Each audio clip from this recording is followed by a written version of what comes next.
to do from Nick Wright, but we have a great show for you today on a Tuesday morning. Coming up, it was a night of top-seeded upsets in the NBA. How should Bucks fans be feeling this morning? Hey, how should Lakers fans be feeling? How should our guy Nick be feeling? We'll find out soon enough. How were the Houston Rockets able to dominate last night without Russell Westbrook in the lineup? We will find out. And in the NFL, who do you think is under more pressure going into the season, Cam or Tom Brady? We will find out, but we start with the presumed pressure that our guy Nick Wright is under. Blazers, Lakers, Game 1 of the NBA Finals. Top seed versus bottom seed out west. But nobody stuck to that script. Lakers struggled on offense as they have all bubble long, and the Blazers stuck to their favorite time of day, which Wilds will tell you is Dame time, as they have all bubble long. Dame time. Damian Lillard dropping a game-high 34 points, going 6 of 13 from deep. And while LeBron would finish with his 24th postseason triple-double, it was not enough. Blazers take Game 1 of this series. Nick, yesterday I asked you if you were worried about the Lakers heading into the series because of the way they played. This morning I'm going to ask you if you're nervous about the Lakers after Game 1 of the playoffs. What do you think? Yeah, listen, you're asking me if I'm nervous now. I think that what it says on the screen is finally time for Nick to admit. And I'm going to be honest. I resent the implication of the question. Because the implication is I am anything other than fully honest with you, the audience, and you, America. Real quick, listen. I regularly lie to my children. I occasionally lie to my bosses. At times, I even lie to my wife. I never lie to you, America. The most honest 2 or 3 hours of my day are right here. And if I were nervous, I would tell you I was nervous. The reason that not only did last night not make me nervous, last night made me feel emboldened about the Lakers and their potential to easily dispatch the Blazers in 5. I do think to win a series in 5, you do have to lose one game. I think that's how that math works. But also, for the Lakers' chances to win the title is because that was all predicated on one thing more than anything else. And that was playoff LeBron James showing up. And what we saw last night in year 17, when LeBron threw up a stat line that no one had thrown up in the history of the playoffs, 2015 and 15. He actually went 23, 17, and 16. And it would have been 23, 17, and 25 if guys could hit open shots. He had that many great assist chances. Was that, okay, this idea that, LeBron aged in quarantine was nonsense. He played a brilliant offensive game and was very good, as the rest of the Lakers were, defensively in quarters 2 through 4.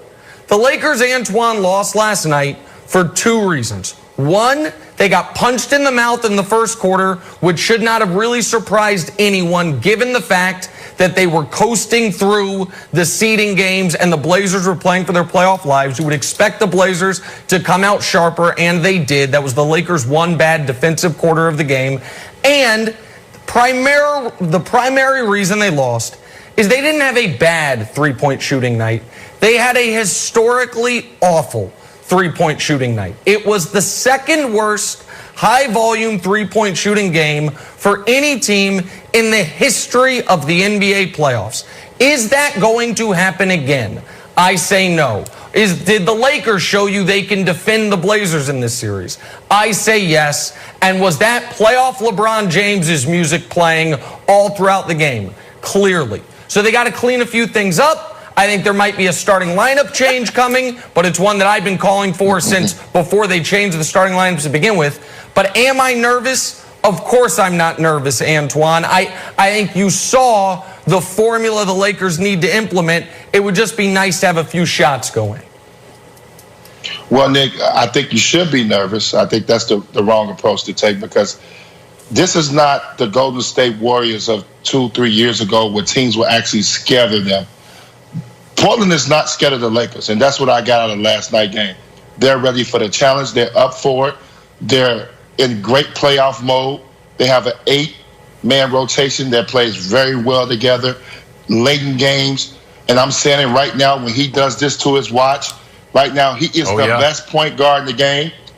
Right now, I know it's Steph Curry, Westbrook. We know people like other guys out there, Kyrie Irving. But Dame Dollar is the best point guard in the game. He's the most clutch point guard in the game, late in games. The threes he made, the plays he made. What was more impressive last night was the pass to Carmelo Anthony for the three. I thought in the fourth quarter was even better than him making this long three that we see on the highlight of Anthony Davis. And then also the Lakers got a lot of problems, what I got last night.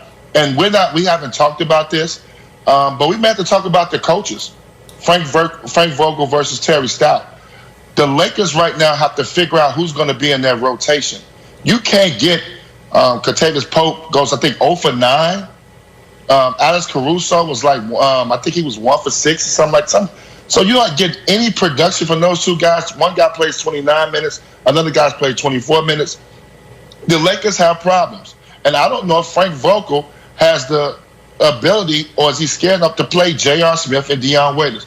This is not the time to try to make guys happy that's been there all year long. You brought these guys in for a reason. You need them. You need them to be a part of your rotation. You need playoff-type guys. And I don't like where the Lakers are at right now. The rotations are. And I also said this Monday, Nick, LeBron James has to score 30, 35 points a game.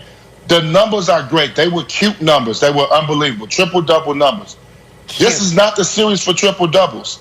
This is a series for you to dominate. You have the one mismatch in this series. You have to dominate. It's a 35, 40-point series. It's not a triple-double series. I know it looks good, but he has to put his imprint on the game. Late in games, he has to go to the block. He's coming out pick and roll. I did not like the Lakers' offense the last 6 minutes. It's a lot of threes, a lot of outside play. Get to the basket. Use your power. And he did not do that. So I think the Lakers are in trouble, Nick. It's time to be a little nervous because Portland's not scared, and they're very confident. And that's what I took out of last night's game.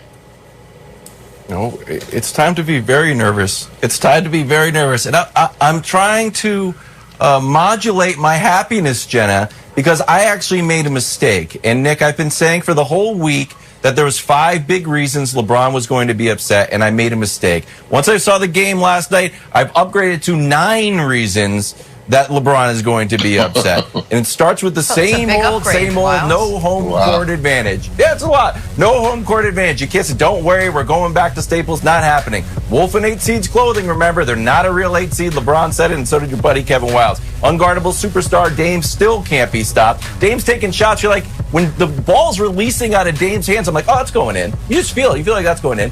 Hey, guess who's starting? Gabriel. Remember I was worried about Nurkic? Melo goes over like, hey, try your best. He's like, I'm going to. He did a great job. Cold depleted lineup. Told you that was going to happen. Nick, I was like, hey, be worried. You're like, no, I'm not worried about it. And then today you're like, they were cold in the first quarter. I'm like, yeah, dude. That's what I told you to be worried about. Clutch Melo, and we got defensive Melo playing on his buddy. JR DMP, what Antoine was talking about. Nick, put your guy in. Put him in. Danny Green, how many shots are we going to have Danny Green miss? Dion played 1 minute, and JR played 0, and Whiteside had 5 big blocks. It was just one big one on LeBron. It's just fantastic. But, Nick, specifically, I want JR to play. I know you're not nervous, and you refuse to, move off of your I'm not nervous, statue. But give JR some time. Can we agree on that? Is that our middle ground? Well, listen, Antoine's point about the rotation is well taken. I would take your crowing this morning a little better if you had any type of courage in any moment prior to today to actually pick the Blazers to win the series. But you have been silent on that front. I see your cute Not little true. box behind you. Is that chalk? It doesn't count. Did you write that in chalk? You can't. An hour ago? That's great. That's great. You can pick. Wild is going to invent a new medium of picking series after game 1 of the series. But there are 2 important points. One that I agree with Antoine on and Wild's alluded to, and the other that I vehemently disagree on. The one I agree on is the rotations and whether or not Dion or JR need to be involved. Listen, the moment Avery Bradley went down, I said right here, Alex Caruso should be that starter. Let KCP keep coming off the bench. The Lakers said, when he went down the first time, KCP went in the starting lineup. We were like 13-4. But that five-man lineup the Lakers are starting with, of all 17 of their most played lineups this year, the single worst one is LeBron, KCP, Danny Green, AD, JaVale. And that's the lineup they're starting games with. So that needs to be adjusted. But the point Antoine made, and this point is going to be made by almost everyone today, even from Shannon Sharpe to Skip Bayless, no matter where you're at on the LeBron James spectrum, folks are going to say what Antoine said. You've got to be more aggressive. You've got to take over the game. You've got to take more shots. To that I say you are all wrong, because LeBron understands the goal is not to win game one against the Blazers. The goal is to win a championship. And if they are going to win a title, then Kyle Kuzma, Danny Green, KCP, and most importantly, Anthony Davis have to feel good about where they are, have to see shots going in. It can't just be, all right, listen, I'm good enough to beat the Blazers by myself because they don't have a matchup for me, so I will take over. I will take 35 shots. If they're down 3-2 in the series, then at that point, he'll have to do that, and he will. But the goal is bigger, Antoine, than this one game. And if you're trying to win 16 of these, his approach of getting other people involved is the only way to go about it. It's the only way for the Lakers, in my eyes, to be able to win the title. So everyone's going to, by the way, agree with Antoine, and everyone's going to say I'm wrong. But I will... LeBron did that intentionally, and even though they lost, I think it's the right approach. All right, we have much more on this game still to come. Why do you think I let you guys talk all the time? Because I just want to set everyone else up. Top-seeded Lakers took the L yesterday. Top-seeded Bucks also took the L yesterday. How should Bucks fans be feeling this morning? First things first.